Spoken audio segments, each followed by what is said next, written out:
ಶ್ರೀ ಗುರುಭ್ಯೋ ನಮಃ. ಜ್ಯೇಷ್ಠ ಮಾಸದ ಶುಕ್ಲಪಕ್ಷ ದಶಮೀ ತಿಥಿಯಂದು ಸಾಕ್ಷಾತ್ ಭಗವಂತನ ಪಾದೋದಕಳಾದಂತಹ ಗಂಗೆ ಭೂಮಿಗೆ ಅವತಾರ ಮಾಡಿದ್ದಾಳೆ. ಭಗೀರಥನ ಅದ್ಭುತವಾದಂತಹ ತಪಸ್ಸಿನ ಫಲವಾಗಿ ಅವತರಿಸಿದ ಕಾರಣ ಅವಳಿಗೆ ಭಾಗೀರಥಿ ಅಂತ ಹೆಸರು ಇದೆ. ಪರಮ ಮಂಗಳಕರವಾದ ಪರಮ ಪವಿತ್ರವಾದಂತಹ ಈ ಸುದಿನದಂದು ವಿಶೇಷವಾಗಿ ಗಂಗಾ ಪೂಜೆಯನ್ನು ಆಚರಿಸಬೇಕು. ಒಂದು ಕಲಶದಲ್ಲಿ ವರುಣನಿಂದ ಸಹಿತಳಾದಂತಹ ಗಂಗೆಯನ್ನು ಆವಾಹನ ಮಾಡಿ, ವರುಣ ಗಂಗಾಂತರ್ಗತರಾದ ಭಾರತೀರಮಣ ಮುಖ್ಯ ಪ್ರಾಣಾಂತರ್ಗತರಾದ ಲಕ್ಷ್ಮೀನಾರಾಯಣನನ್ನು ಆವಾಹನೆ ಮಾಡಿ ವಿಶೇಷವಾಗಿ ಷೋಡಶೋಪಚಾರ ಪೂಜೆಗಳಿಂದ ಅವರನ್ನು ಸಂತೋಷಪಡಿಸಬೇಕು. ಇದರಿಂದ ವಿಶೇಷವಾದಂತಹ ಫಲಗಳನ್ನು ಶಾಸ್ತ್ರ ನಮಗೆ ತಿಳಿಸ್ತಾ ಇದೆ.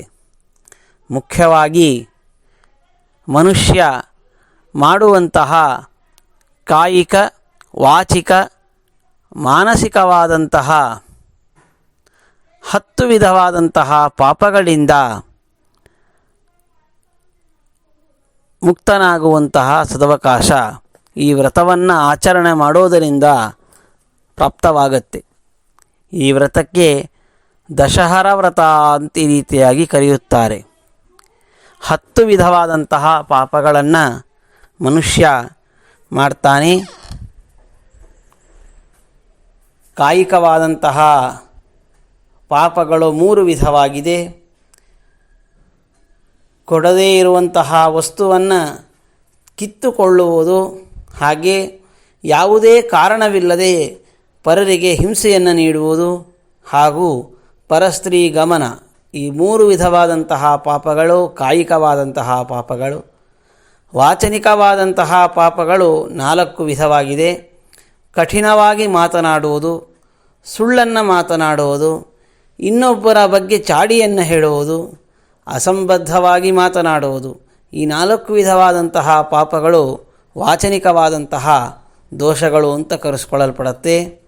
ಅದೇ ರೀತಿಯಾಗಿ ಮಾನಸಿಕವಾದಂತಹ ದೋಷಗಳು ಇನ್ನೊಬ್ಬರ ಪದಾರ್ಥಗಳನ್ನು ಅಪಹಾರ ಮಾಡಬೇಕೆಂದು ವಿಚಾರವನ್ನು ಮಾಡುವುದು, ಹಾಗೂ ಇನ್ನೊಬ್ಬರಿಗೆ ಕೆಟ್ಟದಾಗಲಿ ಅಂತ ಈ ರೀತಿಯಾಗಿ ಬಯಸುವುದು.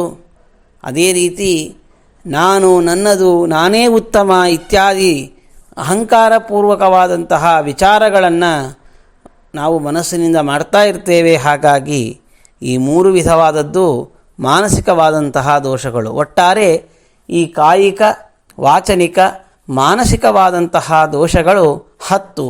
ಈ 10 ದೋಷಗಳನ್ನು ಪರಿಹಾರ ಮಾಡುತ್ತೆ ಈ ವ್ರತ. ಹಾಗಾಗಿ ಇದಕ್ಕೆ ದಶಹರ ವ್ರತ ಅಂತ ಕರೀತಾರೆ.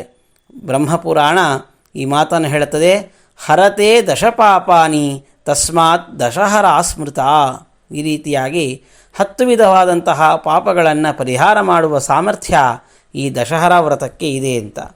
ಹಾಗಾಗಿ ಮಂಟಪದಲ್ಲಿ ವರುಣ ಸಹಿತಳಾದಂತಹ ಗಂಗೆಯನ್ನು ಆವಾಹನೆ ಮಾಡಿ, ತದಂತರ್ಗತ ಭಾರತೀರಮಣ ಮುಖ್ಯ ಪ್ರಾಣಾಂತರ್ಗತ ಲಕ್ಷ್ಮೀನಾರಾಯಣರನ್ನು ಆವಾಹನೆ ಮಾಡಿ ಷೋಡಶೋಪಚಾರ ಪೂಜೆಗಳಿಂದ ಅವರನ್ನು ಪೂಜಿಸಿ 10 ದ್ರವ್ಯಗಳನ್ನು ಇಟ್ಟು, ಯಾವುದೇ ಪದಾರ್ಥವನ್ನು ಇಟ್ಟರೂ 10 ಸಂಖ್ಯೆಯಲ್ಲಿ ಇಡಬೇಕು. ಹೀಗೆ 10 ಸಂಖ್ಯೆಯಿಂದ ಯುಕ್ತವಾದ ಪದಾರ್ಥಗಳನ್ನು ನಿವೇದಿಸಿ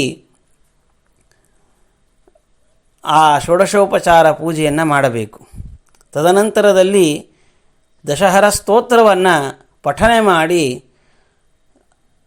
ಆ ದೇವತೆಗಳಿಗೆ ಸಂತೋಷಪಡಿಸಬೇಕು. ಆ ಸ್ತೋತ್ರ ಹೀಗಿದೆ: ನಮಃ ಶಿವಾಯೈ ಗಂಗಾಯೈ ಶಿವದಾಯೈ ನಮೋ ನಮಃ, ನಮೋಸ್ತು ಪಾಪಹಾರಿಣ್ಯೈ ಭಾಗೀರಥ್ಯೈ ನಮೋ ನಮಃ, ಸರ್ವಸ್ಯ ಸರ್ವವ್ಯಾಧೀನಾಂ ಭಿಷಗ್ಜ್ಯೇಷ್ಠ್ಯೈ ನಮೋಸ್ತುತೆ, ಸಂಸಾರ ವಿಷನಾಶಿನ್ಯೈ ಜೀವನಾಯೈ ನಮೋ ನಮಃ, ಗಂಗೆ ಮಮಾಗ್ರತೋ ಭೂಯಾಃ ಗಂಗಾ ಮೇ ದೇವಿ ಪೃಷ್ಠತಃ ಗಂಗೆ ಮೇ ಪಾರ್ಶ್ವಯೋ ದೇವಿ ತ್ವಯಿ ಗಂಗೆಸ್ತು ಮೇ ಸ್ಥಿತಿ.